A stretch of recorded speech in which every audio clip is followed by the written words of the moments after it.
Hi! Day 2 of our excursion. And as expected, umuulan nga sa Taiwan. Nung ni-research naman namin yung weather ng April, talagang may mga pabugso-bugsong ulan, pero hindi naman siya bagyuhan. We decided we can manage, kaya go pa rin ng April. Ano una natin gagawin?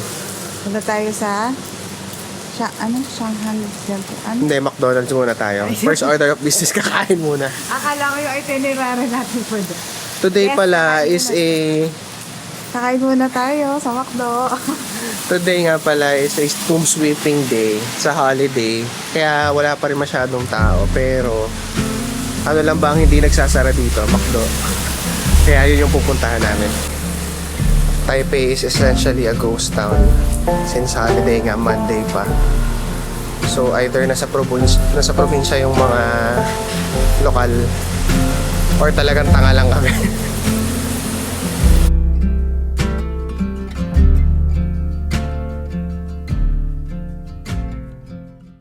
Try natin kung ano yung special. Egg burger. Kasi nga, McMuffin. May mega McMuffin sila. Mas mura lang yung sausage McMuffin. 60 lang, 120. Baka wala pang, hindi pa to meal, no? Kinikita combo. Okay. 120 yung a la carte. Latte. With hash brown ako, syempre. Dessert. My croissant. Awesome. Croissant. Ikaw, fish. Ano sa'yo? Yun yun. Design. Ito na lang. Pareha tayo. Ito na lang. Sige. Sige. Para kakaiba. Kakaiba naman. Magsisi na lang. Make it a combo. Anong inano mo? Latte. Isa ng latte. Ito ba ito? Gayahin kita. Hash brown.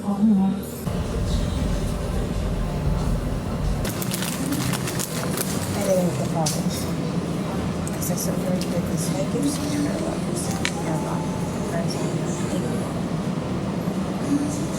Here's your coffee. Sobrang lame ko umorder. Sabi naman mag-order kami ng kakaiba. Ay, in-order niya ko na in-order niya sa Pilipinas. Ay, lasa niya. Nakakamis. And walang difference. Same lang. Ito kaya. Wala tayong point of reference. Dahil wala namang ganito sa Pinas.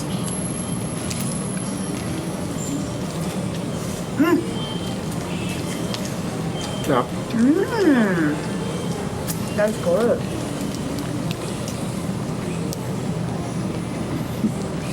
Nakita ko. Try it. Go.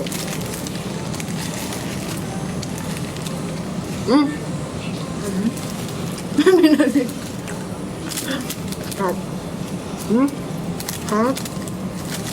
Sana yung in-order mo? That's good. Ano yung in-order ko? Sarap niyan.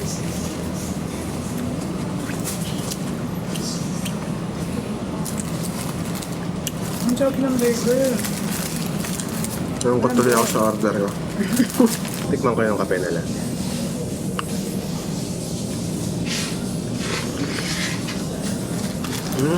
Wow. Arabica beans yung ginamit. It's a proper latte. Who would have thought na ang McDo ay magbibigay ng proper latte. Masarap. No need for sugar kasi hindi overbrewed yung kape. So wala yung bite. Harap na kaming kumain pero pupunta kami sa Longshan Temple at saka Chiang Kai-shek Hall. Pero bago ang lahat, meron kami nararamdaman na hindi tama.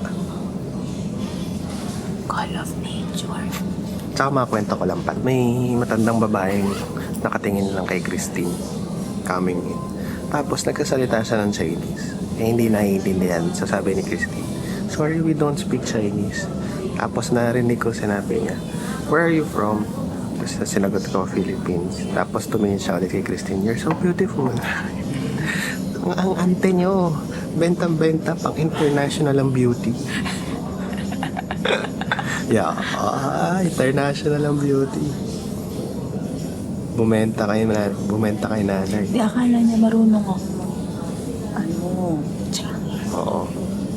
Salita pa rin siya ng salita nung ano. Kasi sa mukha niya. No. Well, may lahi ka naman, di ba? Sa lola. Mga 1/64. Mga 1/64 na Oo, check. mga gano'n. Gandang-ganda ang ate niya sa sarili niya. Tara, uwi tayo na. Bad trip. Uwi tayong Pinas. Huwag natin tuloy itong trip natin. Rekta na kami ng Longshan Temple. False alarm lang yung naramdaman namin.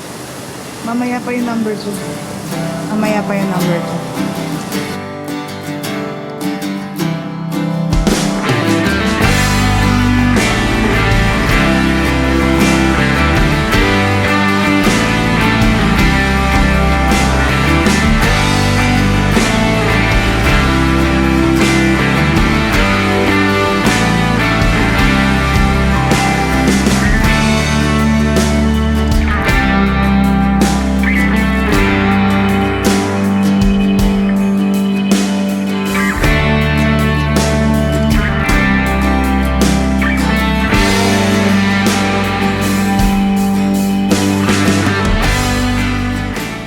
Umuulan na naman.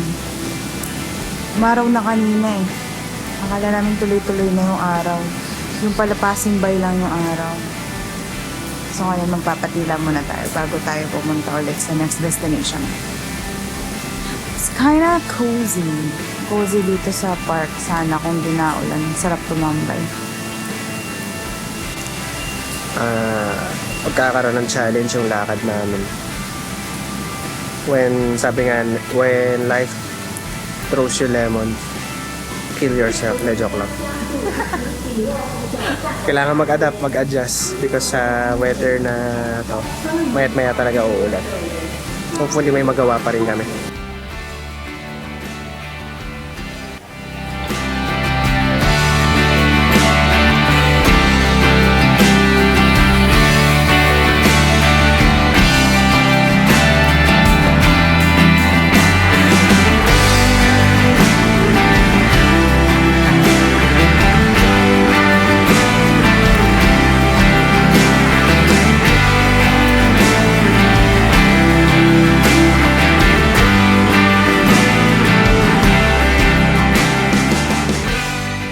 Ngayon sa first stop na pupuntahan namin ngayong araw sa Chiang Kai-shek Hall.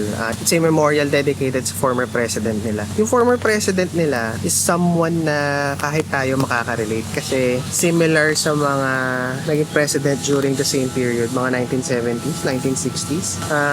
Nagstay sila in power for quite a long time. So, kilala nyo naman kung sinong presidente natin yung who did the same. Tapos ang interesting kasi doon, sa period na yun, halos lahat ng mga bansa within this part of the globe nagkaroon ng ganong klaseng leader. Ayan, si Park Chung-hee ng South Korea, si Lee Kuan Yew ng Singapore, at yon yung pinakakilala natin lahat, si Ferdinand Marcos. Yung common traits ng mga leader that time, usually, hindi lagi pero usually they are propped up by United States. Kasi ang narrative that time, kailangan labanan ng democracy ang communism. Kaya lang, syempre, may pros and cons yung ganong sistema. Ang nangyari, nagstay in power for quite a long time yung mga leaders that time. And just like any leaders nung mga panahong yun, very polarizing yung mga characters na to. May mga taong gustong-gusto sila, may mga taong ayaw na ayaw naman. So, yeah. Tingin ko makakarelate tayo dito.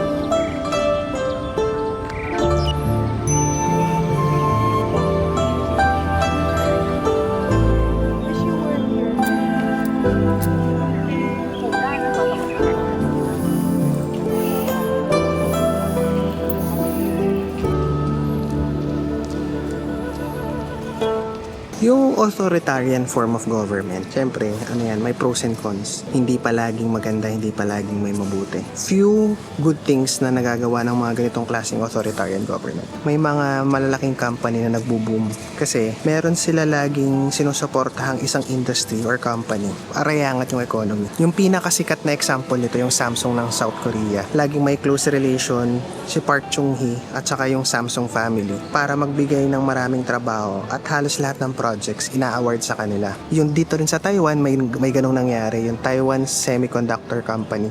May close relationship din si Chiang Kai-shek tsaka yung anak niya with the mas malaki yung contribution ng anak niya doon sa pagkaka-put up ng TSMC. At alam niyo ba na yung TSMC, yun yung nagmamanufacture ng processor ng halos lahat ng computer. Alam niyo yung mga M chips ng MacBook niyo, TSMC yun. Alam niyo yung mga A processors ng iPhone niyo, TSMC yun. Alam niyo yung mga Nvidia GPU at AMD GPU ng mga computers niyo na ginagamit niyo pang computer games at ginagamit sa walang-kawalang yung AI ngayon, TSMC ang nagmamanufacture nun. Pati yung Intel na may sariling manufacturing, ina-outsource na rin yung percentage ng production nila sa TSMC. Ganun ka-importante yung company na yun. Yung sa lahat, sobrang liit na island ng Taiwan. Siya yung may hawak ng manufacturing ng almost 90% ng lahat ng chips, processor sa buong mundo. Kaya pag in-invade sila ng China, mas malala ang mangyayari sa mundo kaysa sa kung ano nangyayari ngayon sa Iran.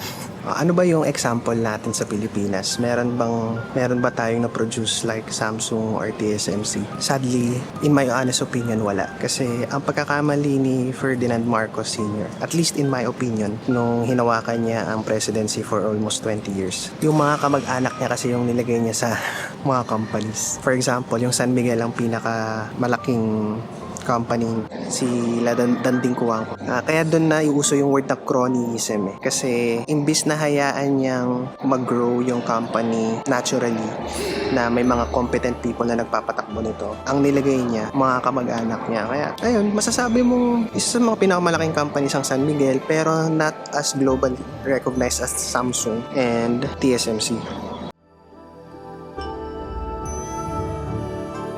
Hindi ko in-expect na may enjoy namin ng ganito tong Chiang Kai-shek Hall. Kasi kaka-research mo, palagi mo siyang nakikita.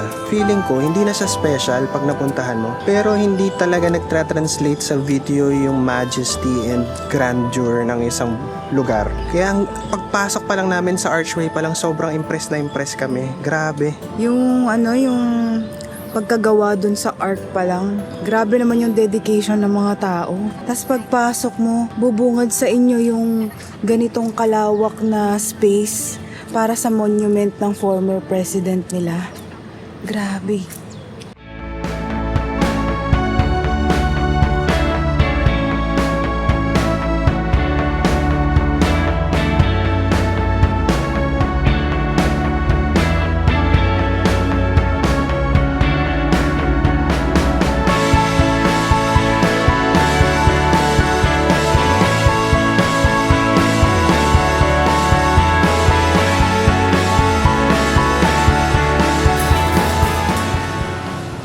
Dito muna kami sa 7-Eleven.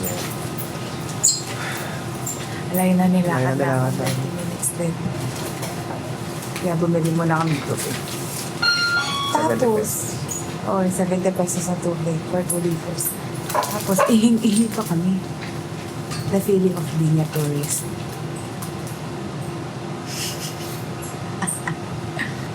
Sige na. Papahinga muna kami. Tapos punta na kami sa Longshan Temple. See you there.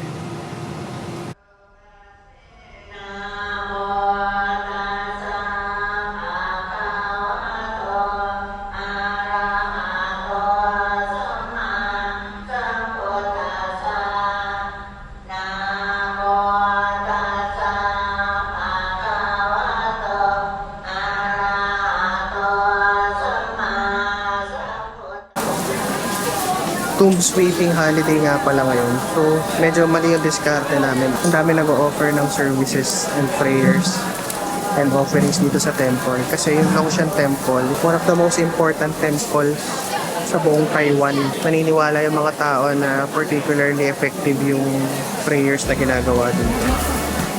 So, maraming gumagawa ng pilgrimage. Nasa train na kami ngayon. Papunta kami ng Taipei. So, finally nakapag-public transport na rin kami. Wala daw siyang sasabihin. Going to Taipei Zoo. Kasama siya sa, ano pa naman, Taipei Fan Pass pa naman. Time has gone by. The memories will never fade. They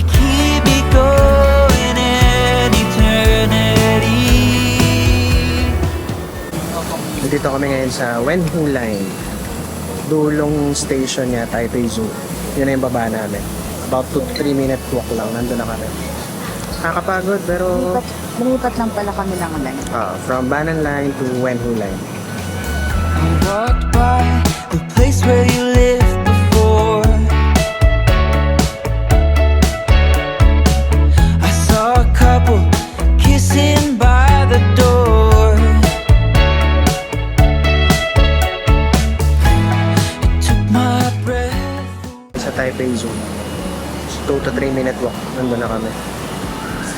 Gusto ko lang makakita ng panda in person. Pag nakakita ko ng panda in person, pwede na ako dahil ako mamatay. Oo.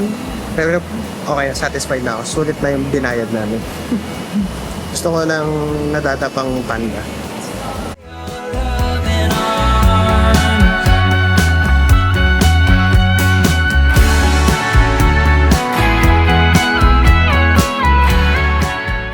May katahangan na akong ginawa. Pagbaba pala namin ng train, nandun na yung Taipei Zoo. May nakita akong Taipei Zoo sa maps. Taipei Zoo Station pala yun ng Maokong Gondola. So we're walking back. I hate myself. Hindi ko deserve mabuhay. Dito na kami sa Taipei Zoo. Welcome to Taipei Zoo. Ano gusto mo makita ng animal? Giraffe. Ako panda. Gusto ko na makakita ng gumugulong na panda. Gusto kong makakita ng nagugulat na panda. Kumatching tayo para magulat yung panda. Sabi niya kasi, di nag-error. Sabi niya, go there. Where do I go? Sa information daw. hindi niya sinabi kung saan. Go there. Gumanon lang siya, di nasyum ko na information desk. I love look to sa flamingo.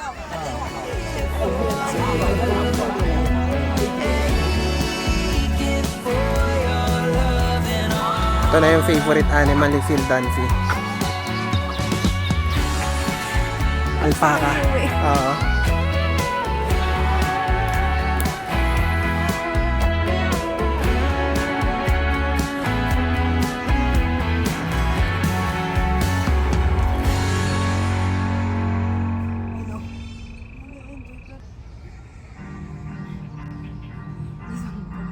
一直大着一直站着都不休息，卡卡，不可爱。So many.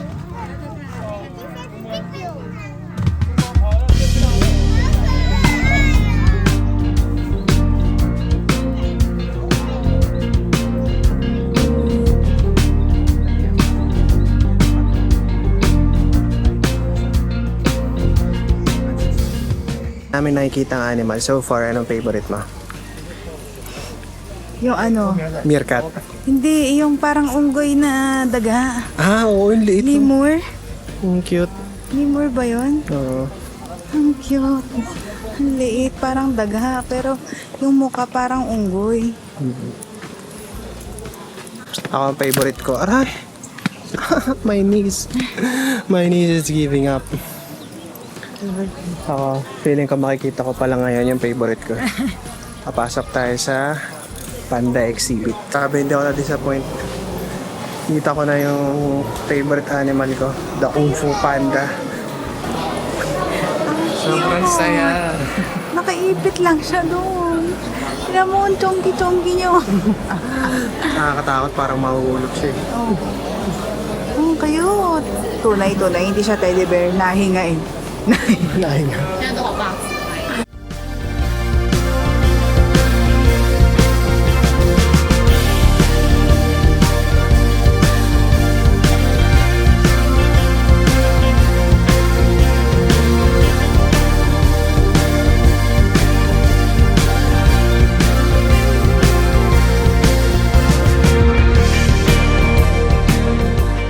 Ang favorite, yung giant pampano. Ang laki. Sarap siguro ng buttered nun.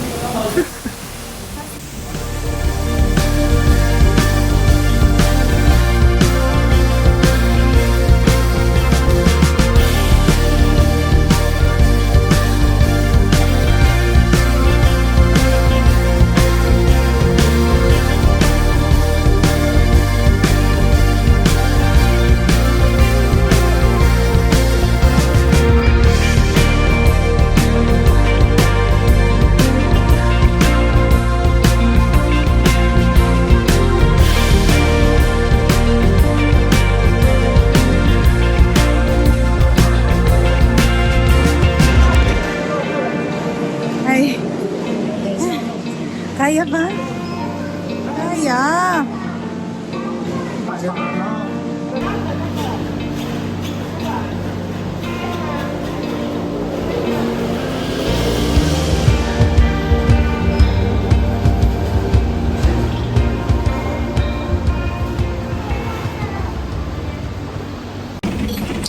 Something over but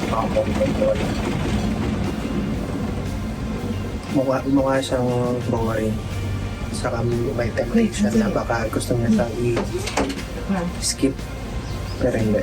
Go for it. Sobrang scenic yung lugar. Totally worth it.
Hihintay kami ngayon ng shuttle bus. Pababa. Pababa na na. Pupunta na kami ng Taipei 101. Kain muna tayo bago Taipei 101. Sige. Sige tayo. Nakita akong tusok-tusok dun sa katapat ng station. Cuttlefish daw.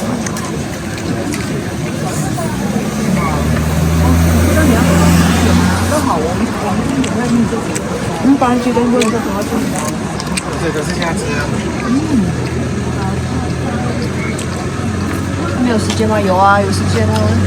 ball na kikiam.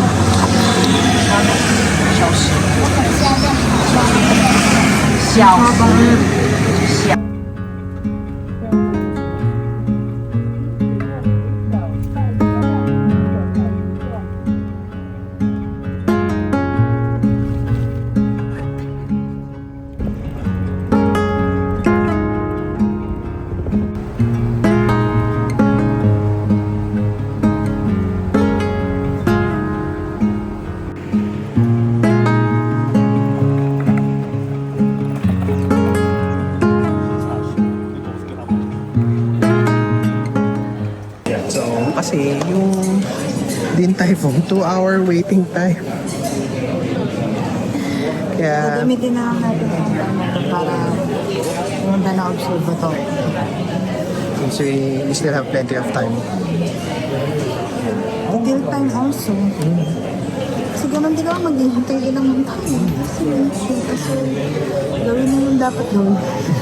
Parang napipilitan na tayo. No? Ayaw na natin mag-enjoy. Charot lang, charot lang. Huwag na kayo pupunta sa Taipei Zoo.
na kami ngayon sa Taipei 101 Observatory. Sabi talaga, hindi ko na-expect na ma-enjoy ko ng gano'n. Iba talaga, hindi talaga nagtatranslate sa video. Sobrang baba ng expectation ko, pero the views, sobrang ganda.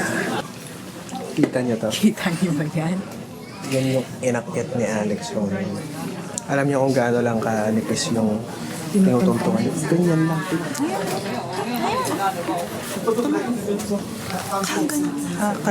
Kakaganyan. Ito lang. Alam niyo yung inaakyat ng dragon.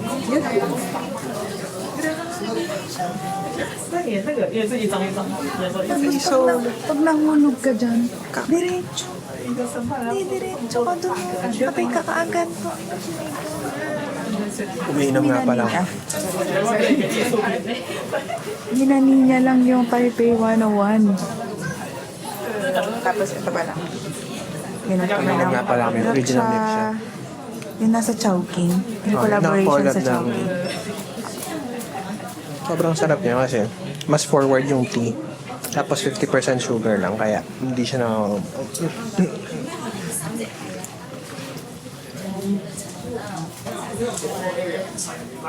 The lights are coming in. Ang ganda pala, love. Lesson learned. Hindi lahat ng tourist spot ay overhyped. May mga tourist spot. May mga tourist spot na worth it tawaging tourist spot.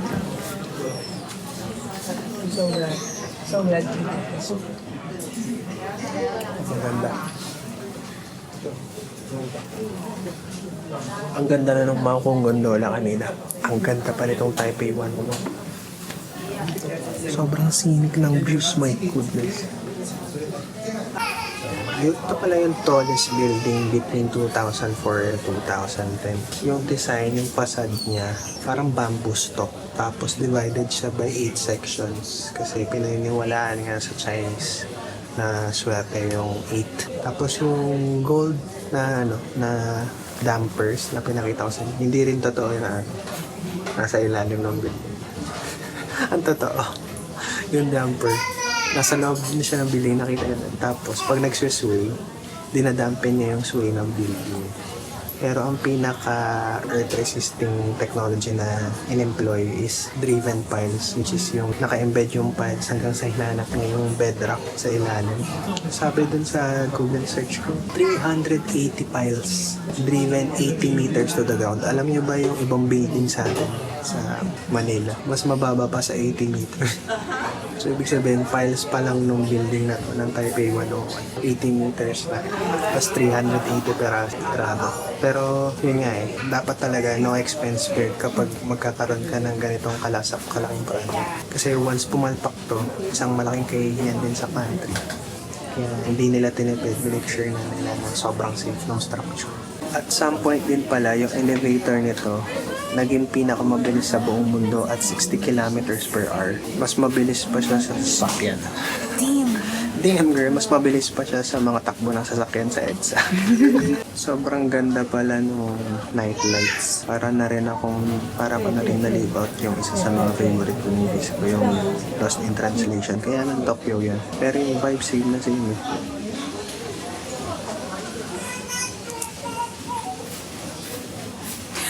Yung Din Tai Fung pala, ilang beses na yun naman namin nakainan sa Pilipinas. Tapos ang first na kain ko nun, yung sa Rockwell Power Plant pa. Kinainan namin siya kasi nga, ang alam namin, Michelin star, may Michelin star yung original branch. Ngayon, alamin, ang itatry namin observe kung pareho ba ng lasa or may something special. Kasi tuwi namang magdadala ng mga restaurant sa isang bansa, lagi nila localize yung flavor kasi hindi naman sa lahat ng pagkakataon ang gusto ng isang bansa ng Taiwan, gusto rin ng Pilipinas. So yun, we'll look out for that. Kung salty ba, masavory, o yung lasa o amoy na lagi namin naamoy sa 7-Eleven. At sobrang gutom na gutom kami. Yung first proper meal namin nung breakfast pa. Ay, yung McDo pa. McDo pa, hindi pa kami kumakain ulit. Kaya ngayon lalamon kami. Yung asawa ko, magre-request na kung ano-ano, pagbibigyan natin yan. Tara, Tara, hintay ko na. Tara. Ay, sorry. May miss. Sinong pagod? Kami ang pagod. Pero hindi namin susukuan to. Hindi namin susukuan to. Matira matindi. Matirang mati. Pabaliw na.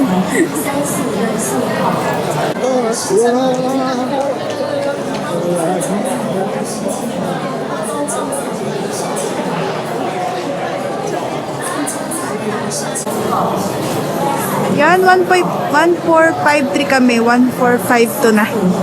Isa na lang. Isa na lang. Oh my God, makakakain na.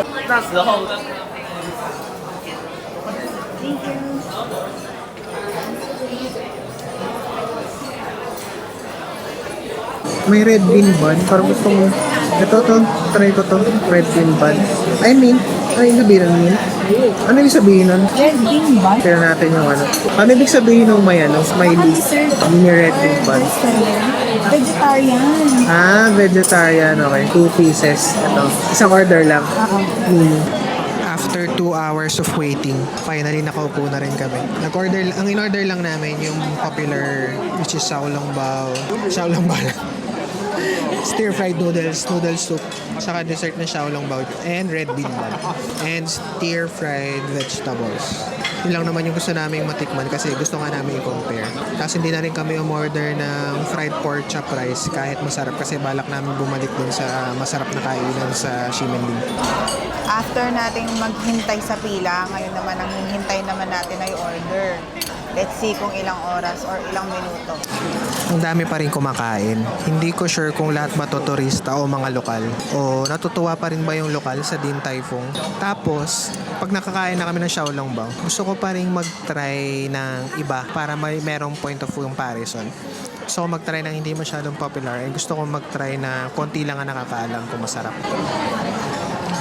Ito naman yung wonton noodle soup. Yung laman nito is pork and vegetable. Try ko muna tong wonton.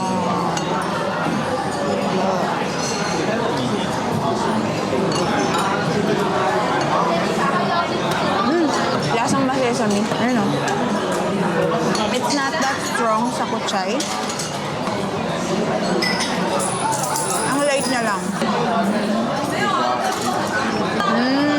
Alam mo yung feeling na dami mo nilakad tapos magsusup ka ng ganito. Comforting. Sarap. Try natin yung noodles.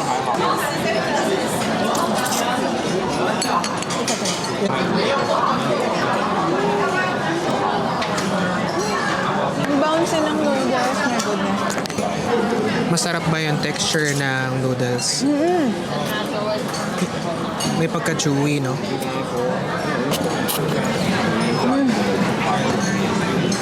Ang chewy ng noodles. It's bouncy. Tapos light yung soup. Rubber. Comforting. Xiaolongbao.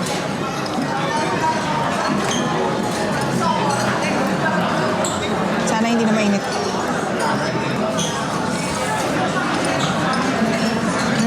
Hindi na mainit. Parang mas masarap. Mas masarap yung xiaolongbao dito. Ang meaty.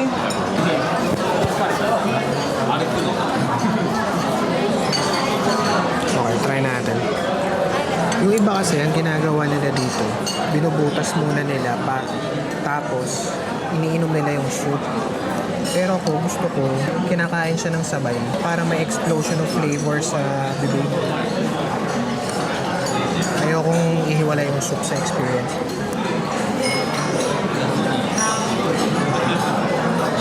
Parang mas masarap, ha?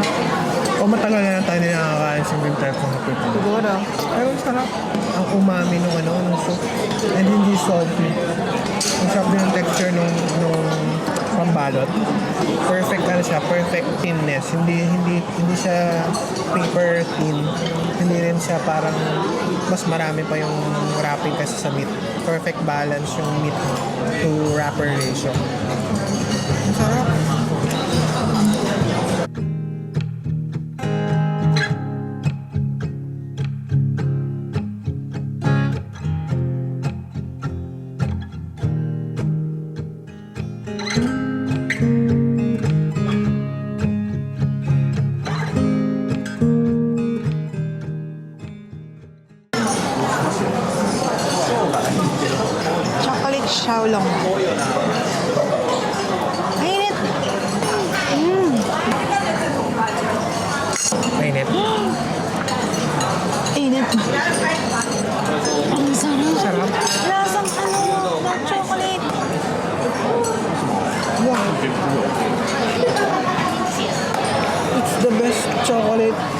Xiaolong ba?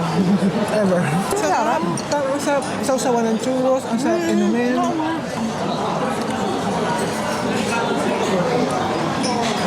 lambot. Ang lasa.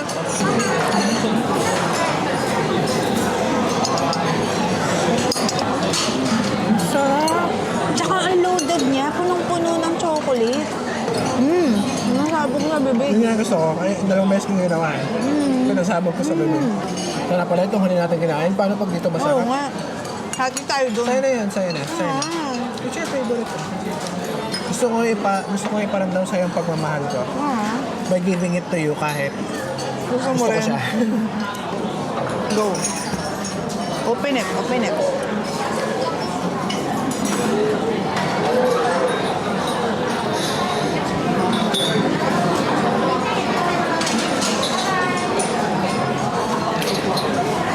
Okay.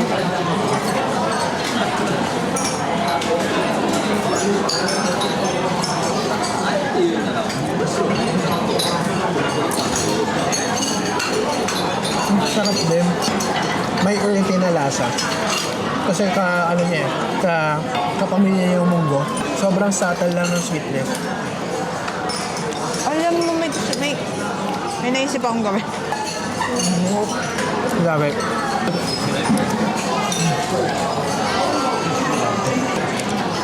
Perfect. Ang ginawang fusion yung asawa ko. Yan, chocolate. Sausawan natin ito. Masarap yata yun. Try natin.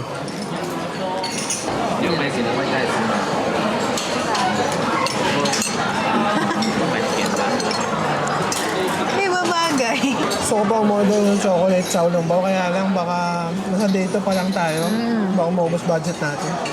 So dito na nagtatapos yung day 2 namin. From an excruciating walk sa Taipei Zoo, a scenic gondola ride, to seeing the majesty of Taipei from the Taipei 101 Observatory. Perfect way to cap off the night. Yung napakasarap na Xiaolong Bao at ang the best chocolate Xiaolong. Gusto kong umorder ulit pero ayokong magkulang ang pera namin. Kaya kinokontrol ko. Pero gusto kong kumain. Ang sarap ng chocolate Xiaolong. Anyway, see you on day 3.